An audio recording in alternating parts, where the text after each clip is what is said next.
Cambridge Practice Tests for IELTS 1 by Vanessa Jakeman and Claire McDowell.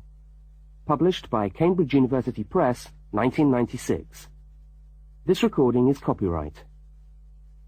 Cassette 1, Side 1. Practice Test 1.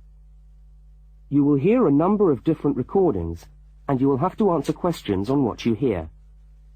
There will be time for you to read the instructions and questions, and you will have a chance to check your work. All the recordings will be played once only. The test is in 4 sections. Write all your answers in the listening question booklet. At the end of the test, you will be given 10 minutes to transfer your answers to an answer sheet. Now turn to section 1 of your question booklet.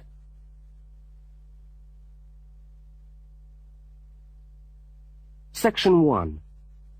You will hear a telephone conversation between a woman and a police officer. First, look at questions 1 to 5. For each of the questions, 4 alternatives are given. Decide which of the alternatives, A, B, C, or D, best fits what you hear on the tape, and circle the appropriate letter.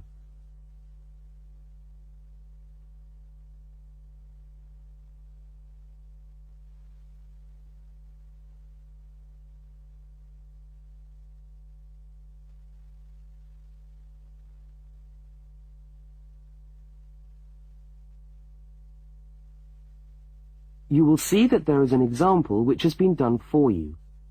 On this occasion only, the conversation relating to the example will be played first.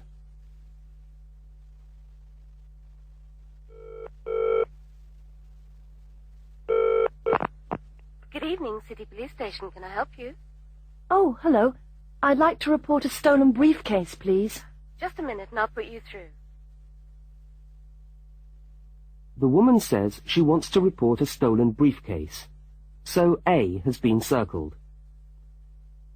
Now we shall begin. You should answer the questions as you listen, because you will not hear the recording a second time. Now listen carefully to the first part of the conversation, and answer questions 1 to 5.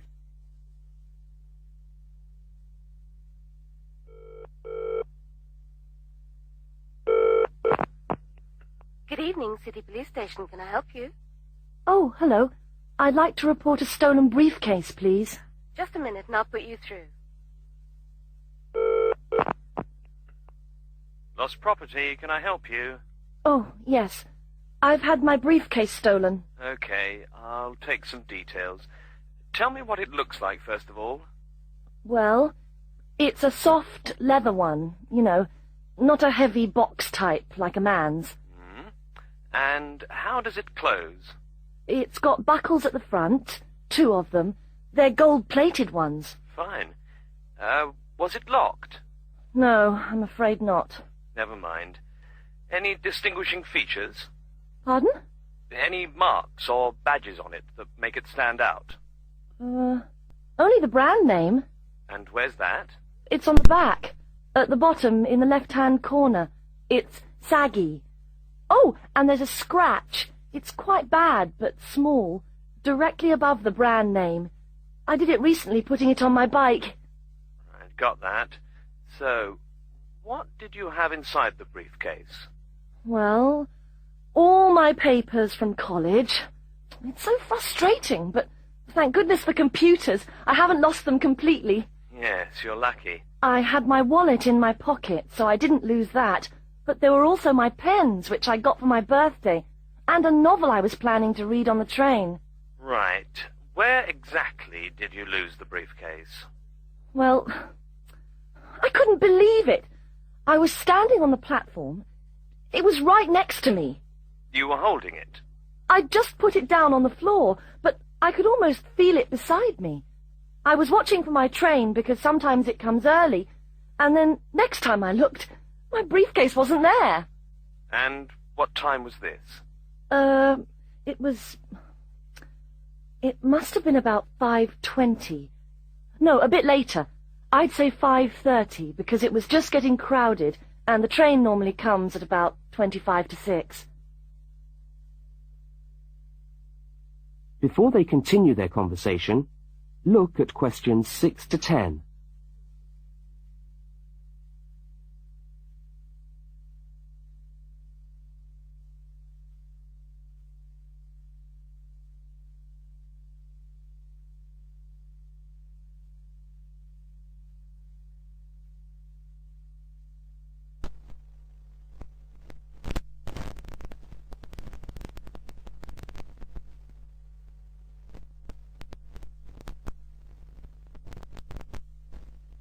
As you listen to the rest of the conversation, complete the form by filling in the numbered spaces 6 to 10. Right, if you'll just give me some personal details. Yes. What name is it? I'm Mary Prescott. Can you spell that? Yes, it's Prescott.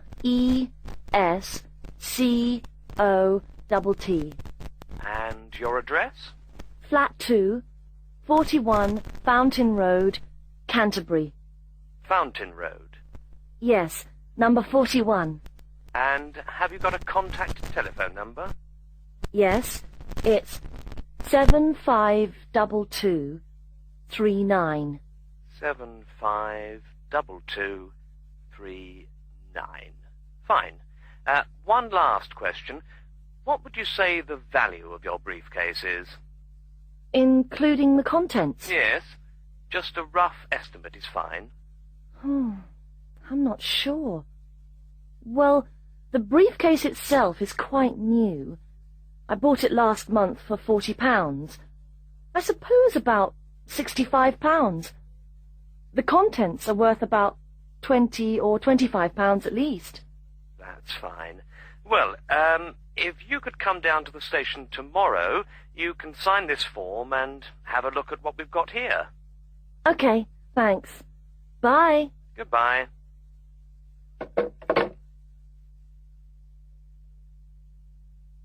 That is the end of section 1. You now have half a minute to check your answers.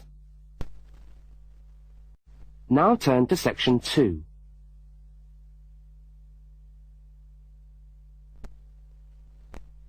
Section 2. You are going to hear a news report from an Australian radio program. First, you have some time to look at questions 11 to 13.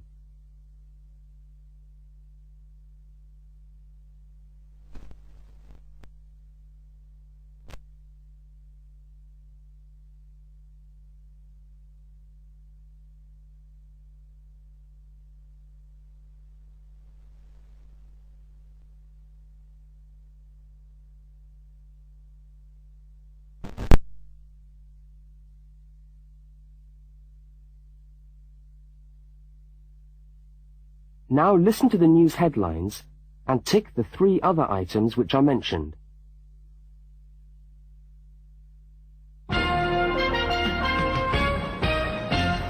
This is the 6 o'clock news for Tuesday, the 25th of November. And first, the headlines. The Prime Minister has promised to help the drought-stricken farmers in the northern part of the country who haven't seen rain for nearly 2 years. And in Sydney, a group of school children are successfully rescued from a plane which landed in the sea shortly after takeoff. Transport workers are on strike in Melbourne over a pay claim, and the strike looks set to spread to other states. And on a fashionable note, there's to be a new look for the staff of Qantas, Australia's national airline. Now you have some time to look at questions 14 to 21.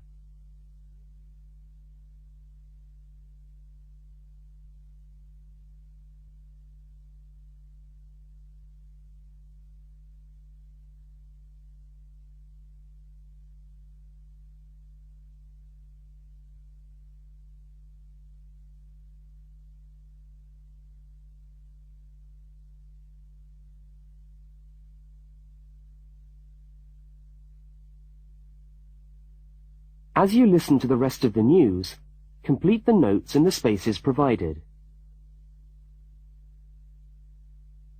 The Prime Minister has pledged today that he will make $250 million available to help the drought-stricken farmers who have not seen rain for years get through the next 5 years. Money that was to have been spent on the restructuring of Sydney's road system has been reallocated to what the Prime Minister described as a more worthy cause. Farmers are to receive financial assistance to help see them through the worst drought in over 50 years.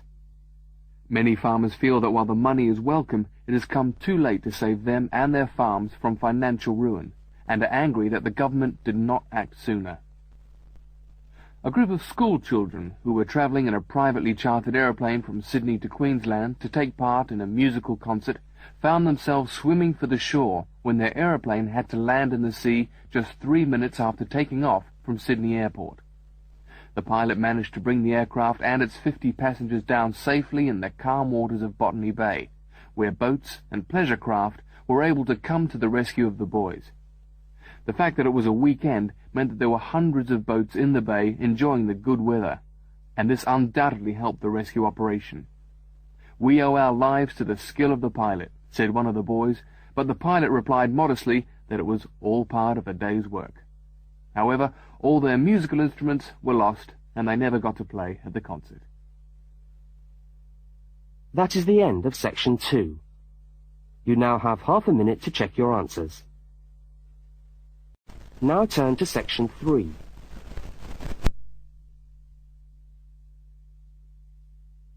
Section 3.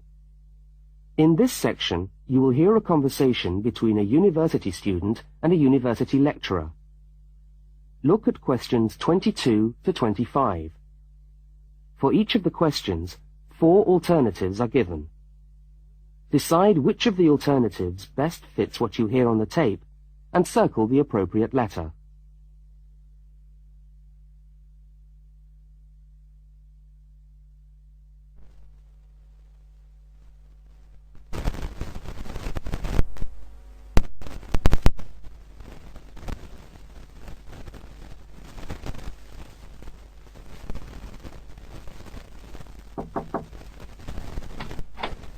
Hello. Can I come in? Oh, yes, come in. How can I help you? I was looking for the economics office. I've been all over the arts faculty building looking for it, but I could only find the School of Accounting and Economic History. Is this the right place? Yes, this is the School of Economics. Oh, good. I'm a new student, and I was wondering if someone could give me some information. Well, I might be able to help. I lecture on that program. What do you need to know? Well, quite a few things, actually. Firstly, how many lectures a week do I have to attend? Well, the Economics 1 course is a double unit. So there are 2 lectures a week and 1 tutorial. Oh. The lectures are scheduled for Tuesday and Thursday. What time? Let me see. You know, this information is all in the handout, which you should have received yesterday at the orientation meeting. Oh, was there a meeting yesterday? I didn't know about that. No one mentioned... Yes, there was. But never mind. Now, lectures are at 4 in the afternoon. Ooh, 4's a bit late. I've got a part-time job that starts at 4:30. Well, you can't be in 2 places at once, can you? And attendance at lectures is necessary. We expect at least 90% attendance at this university, you know. 90%? That's high. Do they enforce that rule? Yes, we do. We're pretty strict about it, actually. And what times have been set down for the tutorials? Do you have that information? That's a very well-attended course, so there's a number of tutorial times. Monday, Wednesday, and Friday, all at 9 o'clock. Yours will be allocated at the first lecture. Can't I choose the time? Maybe, maybe not. You'll have to talk to the lecturer on the course. Dr. Roberts is his name. Oh, okay. Now look at questions 26 to 31.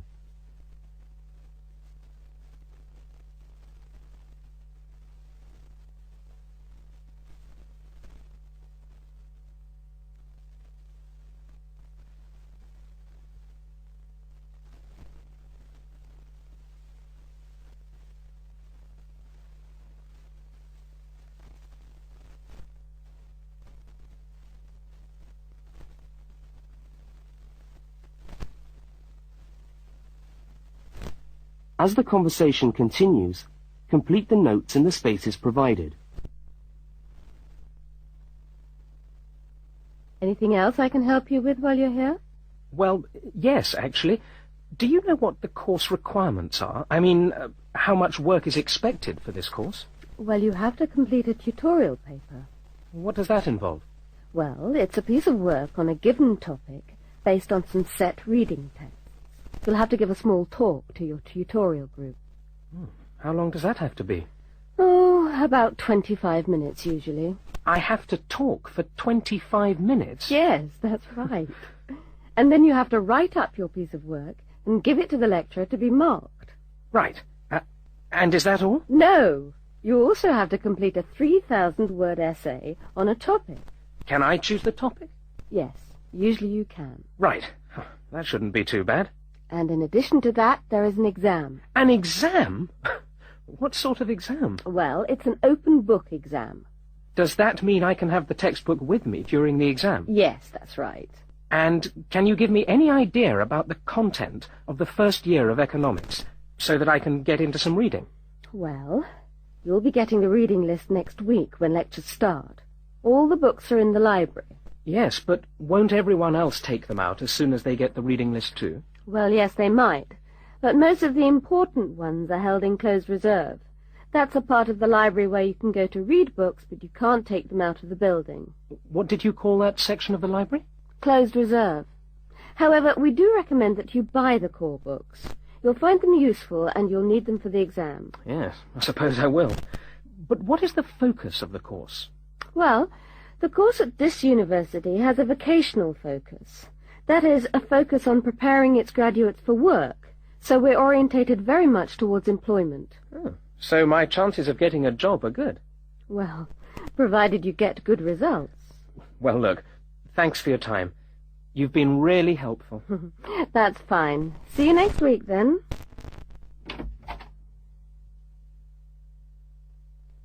That is the end of section 3. You now have half a minute to check your answers. Now turn to section 4.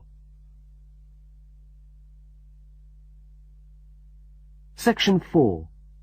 You will hear a talk given by a university lecturer about the structure of the university. First, look at questions 32 to 36.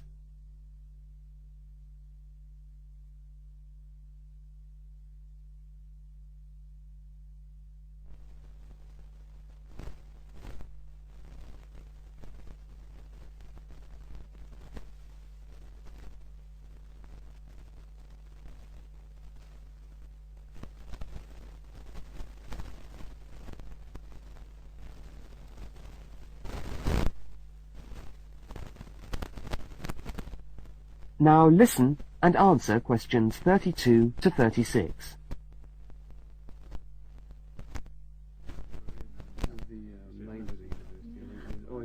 Good morning, and welcome to the University of Westlands.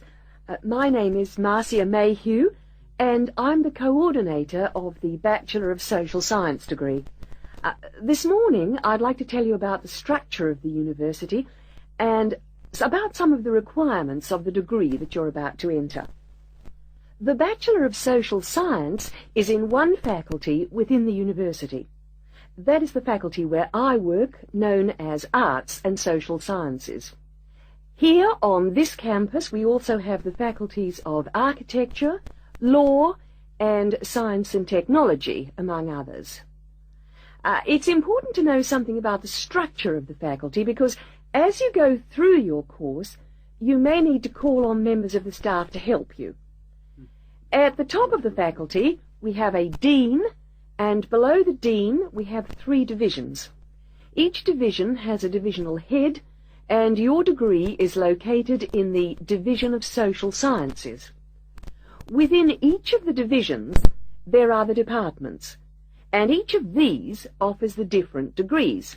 For instance, 2 of the departments which offer the major subjects for your award are sociology and psychology. Each has a departmental head, but for practical purposes, the people you are going to see the most of are myself as coordinator of the social sciences degree and the actual lecturers who are teaching the subjects that you are taking. For instance, in the first semester, you'll be doing 4 subjects: psychology, sociology, history, and economics. If you have any problems or difficulties, not that I'm anticipating you will, but you never know, then you should go and see your lecturers. For instance, you may find that you can't meet a deadline for an essay, or perhaps you're having problems with attendance. These seem to be the 2 most common problems that students face.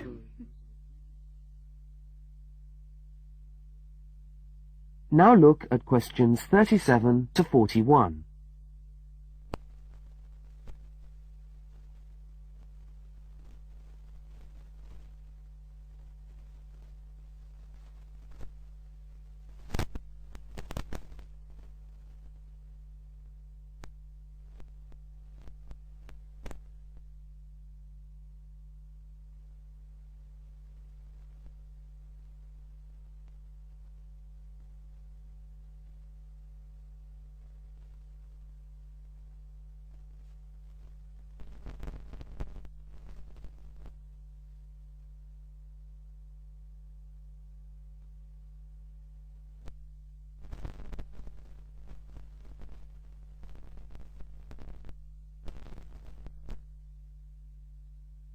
As you listen to the rest of the talk, answer the questions 37 to 41.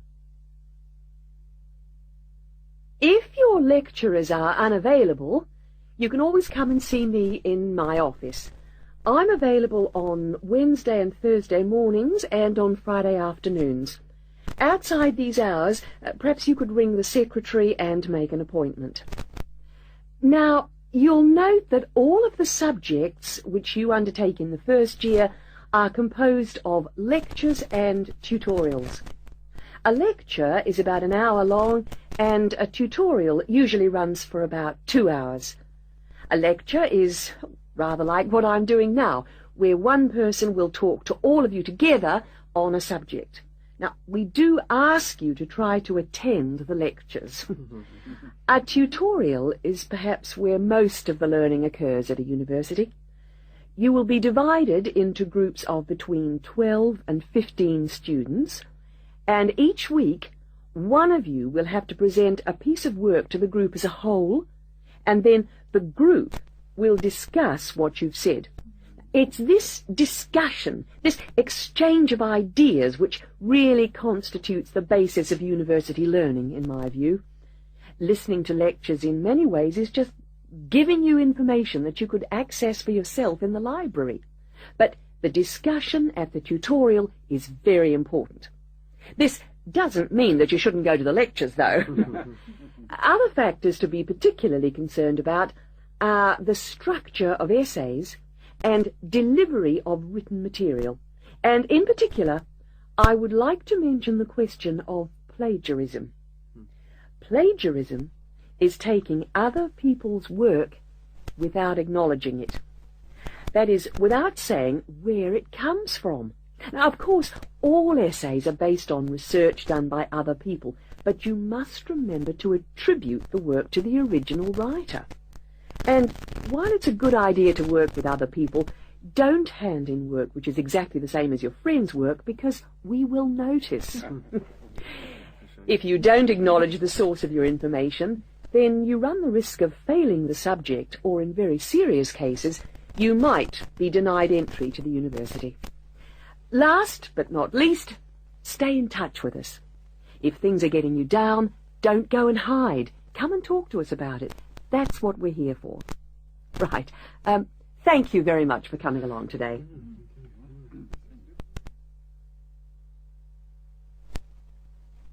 That is the end of section 4. You now have half a minute to check your answers.